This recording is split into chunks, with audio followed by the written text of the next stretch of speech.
Hey guys, कैसे हैं आप सब। मैं नीरू धामा स्वागत करती हूं आपका आपके अपने यूट्यूब चैनल धामा अकेडमी पर। आज हम लोग बात करेंगे एटीट्यूड स्केल की या फिर मेजरमेंट स्केल्स की, जो कि आपके रिसर्च एप्टीट्यूड का एक पार्ट है। एंड अगेन ये आपके, चाहे आप यूपी हैक कर रही हैं, बीएड है, आपका यूजीसी नेट है, या ऐसे कोई भी तमाम ऐसे आपके पेपर जिसमें रिसर्च बहुत एक इम्पॉर्टेंट टॉपिक है, उसका ये एक इम्पॉर्टेंट हिस्सा है। आज हम इसके बारे में इतना डिटेल में पढ़ेंगे कि इसके बाद इसका कोई क्वेश्चन रह नहीं जाएगा। आशा करती हूँ आपको ये सब चीज़ें बहुत इत्मीनान से समझ में आएंगी। तो चलिए करते हैं शुरुआत। सबसे पहले समझते हैं एटीट्यूड स्केल का मतलब क्या होता है। इसको हम दो पार्ट में अगर हम डिवाइड करें तो पहला होता है एटीट्यूड और दूसरा होता है स्केल। एटीट्यूड का मतलब क्या होता है, किसी का बिहेवियर। एटीट्यूड का मतलब किसी का बिहेवियर और स्केल का मतलब होता है कोई मेजरमेंट, राइट। तो किसी के बिहेवियर को जब हम मेजर करते हैं तो हम एटीट्यूड स्केल्स का यूज़ करते हैं। अगेन अगर आप एक रिसर्च पेपर लिखने में इंटरेस्टेड हो या फिर जो लोग लिख रहे हैं, they must be knowing about these facts कि आइटमाइज्ड रेटिंग स्केल क्या होता है, ग्राफिकल रेटिंग स्केल क्या होता है। इसलिए आज हम उसे और डिटेल में करते हैं। तो एटीट्यूड स्केल क्या बताया मैंने कि जो अपने बिहेवियर को मेजर करने की कोशिश करे उसको हम बोलते हैं एटीट्यूड स्केल। ये दो पार्ट्स में डिवाइड है। पहला है आपका ग्राफिकल रेटिंग और दूसरा है आपका आइटमाइज्ड रेटिंग। तो सबसे पहले ग्राफिकल रेटिंग को समझते हैं। ग्राफिकल रेटिंग स्केल वो स्केल होता है, ग्राफिकल रेटिंग स्केल वो स्केल होता है जहाँ पे आप कुछ भी यूज कर सकते हैं। इसको एक और नाम से जाना जाता है कॉन्टिन्यूअस रेटिंग स्केल। क्या कहते हैं इसको? Continuous rating scale. कॉन्टिन्यूअस का मतलब क्या होता है, आपका मतलब एक सीरीज चल रही है और वो सीरीज चलती ही जा रही है। मतलब ऐसा सच नहीं है कि मान लो मैंने 0 से स्टार्ट किया और इन्फिनिटी तक जा रहा है। कोई स्पेसिफाइड चीज़ें नहीं होती, आप इसमें कुछ भी डाल सकते हैं, 0 से लेके 1, 2, 3 एंड इन्फिनिटी तक। ठीक है, तो ये क्या हुआ हमारा ग्राफिकल रेटिंग स्केल या फिर कॉन्टिन्यूअस रेटिंग स्केल, जिसमें चीज़ें स्पेसिफाइड नहीं होती। क्या बोला मैंने? जिसमें चीज़ें स्पेसिफाइड नहीं होती। इसके बाद आपका आता है second, which is known as itemised rating scale. क्या कहते हैं उसे? Itemised rating scale. क्या डिफरेंस है ग्राफिकल में और आइटमाइज्ड में? आइटमाइज्ड आपका होता है स्पेसिफाइड। क्या होता है? स्पेसिफाइड। इसीलिए जितने भी आपके रिसर्चर्स होते हैं सबसे ज्यादा आइटमाइज्ड रेटिंग स्केल का यूज किया जाता है and it's a common type of rating scale. Okay, तो इसको क्या बोलते हैं? सबसे ज्यादा researchers favourite sort of scale है ये, क्योंकि यही सबसे ज़्यादा पूछा भी जाता है एग्जाम्स में भी और सबसे ज़्यादा इम्पोर्टेंट भी है। आइटमाइज्ड रेटिंग स्केल है। इसके बहुत सारे टाइप्स हैं जो हम आज डिस्कस करने वाले हैं। तो चलिए करते हैं एक एक करके स्टार्ट। सबसे पहला आपका आता है आइटमाइज्ड में लाइकर्ट स्केल। क्या आता है? Likert scale. लाइकर्ट स्केल किसने दिया था? ये आपका दिया था रेंसिस लाइकर्ट ने। एज इट इज क्वेश्चन आता है इसका पेपर में, यूजीसी नेट में अगर आप उठाकर देखते हैं, या आप कोई पीएचडी का एंट्रेंस दे रहे हैं या आप कोई अपना बीएड का एग्जाम देते हैं आगे, उसमें भी आपका जो रिसर्च आती है उसमें सीधा पूछते हैं लाइकर्ट स्केल किसने दिया है, what is the name of the author who has given the Likert scale. तो उसका नाम होता है रेंसिस लाइकर्ट। तो ये जरूरी है जानना। इसके बाद लाइकर्ट स्केल की पहचान कैसे होती है, कैसे पहचाने कि वो लाइकर्ट स्केल है? उसकी खासियत ये होती है कि ये आपका स्केल हुआ, बीच में आपका होता है न्यूट्रल पॉइंट। कौन सा पॉइंट? Neutral point. उसके बाद ये आपके 5 रेटिंग स्केल होता है। ये 5 और 7 दोनों रेटिंग स्केल होता है, बट मेजरली जो है आपका ये 5 रेटिंग होता है। इसमें शुरू में होता है 0, उसके बाद यहाँ -1, -2, 1 एंड 2। ठीक, इसी तरह से स्टेटमेंट्स कैसी आती है इसकी? यहाँ न्यूट्रल, यहाँ आता है एग्री, यहाँ आता है स्ट्रॉन्गली एग्री। इसी तरह से यहाँ आता है डिसएग्री और यहाँ आता है स्ट्रॉन्गली डिसएग्री। आया समझ में कैसा हुआ लाइकर्ट स्केल? बीच में न्यूट्रल पॉइंट, उसके बाद आपका एग्री, फिर स्ट्रॉन्गली एग्री, डिसएग्री और स्ट्रॉन्गली डिसएग्री। इस तरह से आपका लाइकर्ट स्केल होता है। ये सबसे ज्यादा यूज होने वाला स्केल है, जिसको हम अपनी रिसर्चेस में यूज करते हैं to know the behaviour of any person, जिसका हम पॉपुलेशन का जिसका भी हम अपना सैंपल लेते हैं। फॉर एग्जाम्पल अगर मैं अपने उसमें एग्जाम्पल दूँ कि हम देखना चाहते हैं कि ऑनलाइन टीचिंग जो है, ऑनलाइन टीचिंग स्टूडेंट्स पे कैसा इफेक्ट डालती है या फिर वो कैसी क्लासेस चल रही हैं, आर दे बेटर और ठीक ठाक हैं या फिर बेकार हैं, वर्स हैं। तो उसके लिए मैंने क्या किया, एक लाइकर्ट स्केल बनाया और मैंने कहा कि इसमें से कोई भी आप पॉइंट चुनिए। तो फिर वो या तो स्ट्रांगली डिसएग्री कि अच्छी क्लासेस नहीं हैं, एग्री अच्छी क्लासेस हैं, स्ट्रांगली एग्री कि बहुत अच्छी क्लासेस चल रही हैं, स्ट्रांगली डिसएग्री, बिल्कुल अच्छी क्लासेस नहीं चल रही, या न्यूट्रल, हमें कोई फर्क नहीं पड़ रहा, they were as same as they were in the offline classes, ठीक है। तो इस तरह से लाइकेट स्केल का यूज कर सकते हैं। सेकेंड आता है आपका सिमेंटिक स्केल। अब सिमेंटिक में क्या है, देखिए इनका डिफरेंस जानना बहुत जरूरी है, क्योंकि अभी आप अगर रिसर्च करेंगे आगे तो इतना इंपॉर्टेंट टॉपिक होने वाला है। अगर आपको आज यहाँ से क्लियर हो जाता है तो आपको फिर पता होगा कि जब आप अपना किसी पॉपुलेशन का बिहेवियर जानने की कोशिश करेंगे तो कौन सा स्केल मुझे यूज करना चाहिए, या अगर एग्जाम में आ जाता है तो जब आपको एकदम क्लियर कट आपकी जो पॉइंट्स है वो पता होते हैं तो फिर आप डिफरेंस कर पाने में थोड़ा सा हेल्प होता है और आप थोड़े से ईज हो जाते हैं। तो सिमेंटिक का क्या होता है, सबसे मेजर पॉइंट होता है इसका कि 7 पॉइंट होता है। 7 पॉइंट सिमेंटिक स्केल में, सिमेंटिक स्केल में क्या होता है आपका 7 पॉइंट रेटिंग स्केल होता है, ठीक है। कितने पॉइंट रेटिंग स्केल होता है आपका ये 7 पॉइंट रेटिंग स्केल होता है। और इसका सबसे इंपॉर्टेंट चीज़ क्या है कि एक पॉइंट यहाँ पे लिखा होता है, फॉर एग्जाम्पल प्लीजेंट, मैंने बोला चीज़ें प्लीजेंट है मेरे लिए, और एकदम एंड में 7th पॉइंट पे लिखा होगा नॉन प्लीजेंट, और उसके बीच में हम अपनी कुछ भी वैल्यूज डाल देते हैं। क्या बोला मैंने, सिमेंटिक स्केल क्या होता है, इसकी सबसे मेजर चीज़ क्या है कि आपका 7 रेटिंग स्केल होता है, 7 पॉइंट रेटिंग स्केल होता है, ठीक है।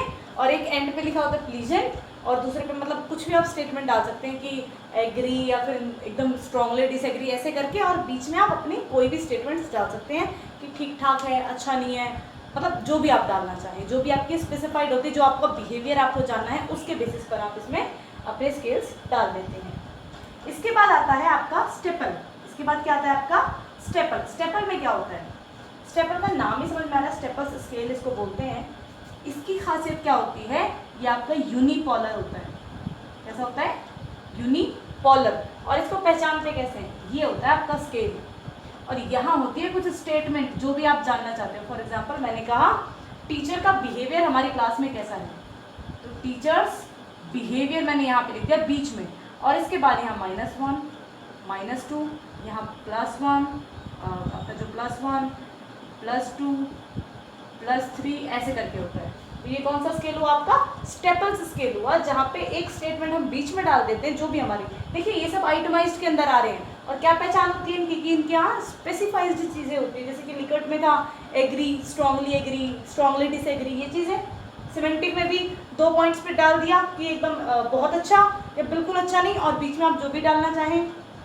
स्टेपल में भी मैंने क्या किया, एक स्टेटमेंट डाल दी कि टीचर का बिहेवियर, उसके बाद पॉजिटिव ऊपर और नेगेटिव सारे नीचे। तो ये होता है आपका स्टेपल्स स्केल। ये स्केल भी हम यूज़ करते हैं कई बार, जब हमें जानना हो कि कैसा बिहेवियर है टीचर का, तो इस स्केल को भी कई बार यूज़ कर लिया जाता है कि सीधा ऊपर या नीचे, और एक ही सेगमेंट होता है जानने के लिए। इसके बाद आपके पास आता है थर्स्टन स्केल। थर्स्टन स्केल का क्या है, थर्स्टन स्केल समझने से पहले हमें ये देखना पड़ेगा कि अब तक जो पढ़ रहे थे ये थे हमारे यूनिडायमेंशनल, या आप कह सकते हो कि हाँ बेसिकली ये सारे यूनिडायमेंशनल थे, या फिर इसको बोलते हैं डायमेंशनल है, मतलब कि या फिर 2 डायमेंशनल थे। लेकिन अब जब यहाँ से स्टेपल के आगे जो ये तीनों हैं, या फिर जो बेसिकली दोनों हैं, ये आपके मल्टी डायमेंशनल होते हैं। मल्टी डायमेंशनल स्केल कौन से होते हैं, मल्टी डायमेंशनल स्केल का मतलब होता है कि जहाँ पे यहाँ पे भी कुछ स्टेटमेंट लिखी हो, और यहाँ पे भी कुछ स्टेटमेंट लिखी हो, और यहाँ पे इन्होंने एग्री या डिसएग्री करने के लिए बोला। समझ रहे हो आप। और ये बहुत ही क्रिटिकल होते हैं, और सबसे ज़्यादा आपके जो रिसर्चर्स हैं, जो बहुत हाई लेवल के रिसर्चर्स होते हैं, इनको बिल्कुल यूज़ करते हैं, क्योंकि यहाँ पे हम एक्यूरेसी का ज़्यादा मतलब फ़ायदा मतलब फाइंड आउट कर पाते हैं। कैसे, समझाती हूँ एग्जाम्पल से। फॉर एग्जाम्पल मैंने एक स्टेटमेंट में यहाँ पे लिखा, मैं आपको एक एग्जाम्पल से समझाती हूँ। यहाँ है एग्री, सॉरी यहाँ है स्ट्रांगली एग्री, यहाँ है एग्री, यहाँ है डिसएग्री, यहाँ है स्ट्रांगली डिसएग्री। ओके, ये हमारे 4 बॉक्स हैं। अब इसमें क्या होता है, एक जगह तो मैं लिख रही हूँ मेरे को टीवी देखना बहुत पसंद है, आप कहोगे स्ट्रांगली एग्री। फिर मैंने लिखा मुझे टीवी का फेस भी नहीं पसंद, मुझे टीवी का फेस भी नहीं पसंद, इसमें भी आप कह दोगे स्ट्रांगली एग्री। तो इसका मतलब क्या हुआ, जो आपकी जो पॉपुलेशन है वो ध्यान ही नहीं दे रही आपके ऊपर, वो आपको ध्यान से मतलब चेक ही नहीं कर रही है, इसीलिए तो वो कहीं पे भी कुछ भी टिक कर रही है। तो ये होता है चेक करने के लिए कि आप यहाँ पे एक पॉजिटिव स्टेटमेंट लिख देते हो, यहाँ पे आपने एक पॉजिटिव स्टेटमेंट लिखी या नेगेटिव लिखी, और अगर दोनों पे वो स्ट्रांगली एग्री कर रहा है, इसका मतलब वो ध्यान ही नहीं दे रहा, वो आपका पेपर पढ़ ही नहीं रहा, वो क्वेश्चन आपकी पढ़ ही नहीं रहा। तो ये चेक करने के लिए हम थर्स्टन स्केल का यूज करते हैं। I hope it's clear to you. Next is the Goodman scale. Goodman scale use होता है बेसिकली आपके बिजनेसेस में। कैसे यूज होता है, यहाँ पे आपको ऐसे होता है कि एक क्वेश्चन है, ऐसे आपके पास 4-5 क्वेश्चन भी होते हैं। तो अगर आपने पहला ही क्वेश्चन गलत कर दिया तो आपसे आगे के कोई क्वेश्चन नहीं पूछे जाएंगे, आपको पहले ही 0 मिल जाएगा।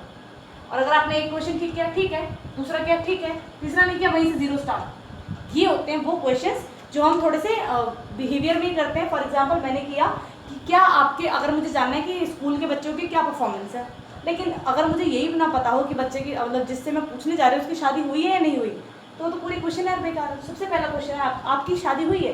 अगर कहता है हाँ तो हम आगे बढ़ेंगे, अगर कहते हैं उसने नहीं हुई तो फिर तो आपके लिए क्वेश्चन ही नहीं है। तो इसलिए इस तरह के स्केल यूज होते हैं। आगे उसने बोला ठीक है शादी हो रखी है, अच्छा आपके पास बच्चे हैं, उसने कहा नहीं है, तो फिर आगे स्कूल जाना वाला ये सब तो बहुत ही दूर की बात हो गई। जब वो बच्चे ही नहीं है तो फिर वो क्या बातें करेंगे कि उसके स्कूल में कैसी पढ़ाई चल रही है। तो वो इस तरह के स्केल्स उसमें यूज होते हैं, जिसको हम बोलते हैं आपके गुटमैन या स्केलोग्राम स्केल। आई होप ये आपको थोड़ा समझ में आया होगा। मैं फिर से एक बार रिपीट करती हूँ, स्केलोग्राम या गुटमैन में क्या होता है, ऐसे क्वेश्चंस बनाए जाते हैं कि पहला क्वेश्चन पूछा जाता है आपसे, अगर आपने कहा यस तो आगे क्वेश्चन पूछा जाएगा, अगर आपने कहते हैं नो तो कहते हैं अब आप यहीं पे छोड़ सकते हो, आप यहाँ से आगे जा सकते हो, मतलब इस क्वेश्चन को आप छोड़ सकते हो। तो अगर आपने कहा यस तो आगे, और अगर आपने यहीं पे कह दिया नो तो आपसे आगे का कोई भी क्वेश्चन नहीं पूछा जाता। ठीक है, नेक्स्ट है आपके पास last but not the least is the Q sort. Q sort में क्या होता है, आपके पास कुछ स्टेटमेंट्स होती हैं, आपको कोई स्केल नहीं दिया जा रहा, कुछ नहीं दिया जा रहा, स्टेटमेंट्स दी जा रही हैं और आपको उसमें से कुछ भी एक क्लिक करना होता है। फॉर एग्जाम्पल आपको दिया है कोका टेस्टी है, कोका अच्छी नहीं है, कोका ठीक ठाक है, ऐसे करके आपको बस स्टेटमेंट्स लिख के दे दिए और आपको उनमें से कोई एक क्लिक करनी होती है। आप समझ रहे हो, यहाँ क्या होते हैं स्टेटमेंट्स दी जाती हैं और उनमें से आपको कुछ ना कुछ क्लिक करना होता है, तो वो आपकी होती है क्यू सॉर्ट। ठीक है, I hope it's clear to you. आप इसको फटाफट से वही फटाक वाली शूशटाक वाली रिवीजन करते हैं और इस वीडियो को एंड करेंगे। एटीट्यूड स्केल मतलब बिहेवियर को समझने के लिए 2 तरह के होते हैं, ग्राफिकल मतलब जो कॉन्टिन्यूस हो और जिनमें ऐसा कुछ स्पेसिफाइड नहीं होता, आइटमाइज्ड में स्पेसिफाइड होता है। उसके इतने सारे टाइप हैं। पहला आपका होता है लाइकर्ट, लाइकर्ट में हमने पढ़ा था 5 rating scale, neutral, strongly disagree, agree. Semantic में आपका 7 पॉइंट रेटिंग स्केल होता है। स्टेपल आपका यूनिपोलियर होता है जहाँ पे बीच में एक स्टेटमेंट आती है, ऊपर पॉजिटिव और नीचे नेगेटिव। थर्स्टन क्या होता है आपका मल्टी डायमेंशनल स्केल होता है। इसके बाद गुटमैन हमने पढ़ा कि अगर एक ही क्वेश्चन आपने गलत कर दिया तो आगे के आपसे कोई क्वेश्चन नहीं पूछे जाते। और क्यू सॉर्ट में क्या होता है स्टेटमेंट्स दी जाती हैं। आई होप आपको ये सारे स्केल अच्छे से समझ में आए होंगे।